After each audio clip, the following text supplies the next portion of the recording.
Today's evening devotional. Complete in Him. And yet are complete in Him, which is the head of all principality and power.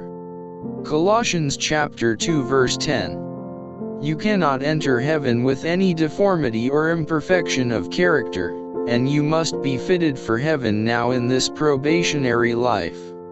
If you would enter the abode of the righteous when Christ shall come, you must have the deep movings of the Spirit of God, that you may have an individual experience, and be complete in Him who is the fullness of the Godhead bodily.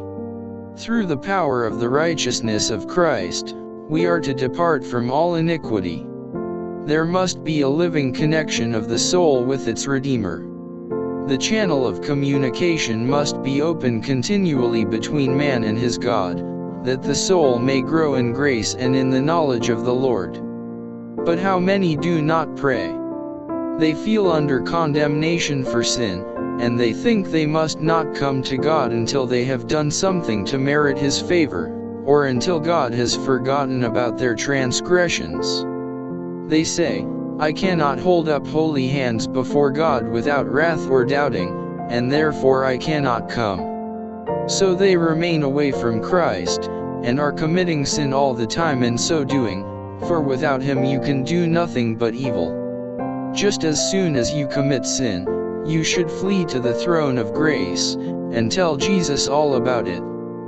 You should be filled with sorrow for sin, because through sin you have weakened your own spirituality, grieved the heavenly angels, and wounded and bruised the loving heart of your Redeemer. When you have asked Jesus in contrition of soul for His forgiveness, believe that He has forgiven you. Do not doubt His divine mercy, or refuse the comfort of His infinite love. If your child had disobeyed you, and committed wrong against you, and that child should come with a breaking heart to ask forgiveness, you know what you would do. You know how quickly you would draw your child to your heart, and assure him that your love was unchanged, and his transgressions forgiven.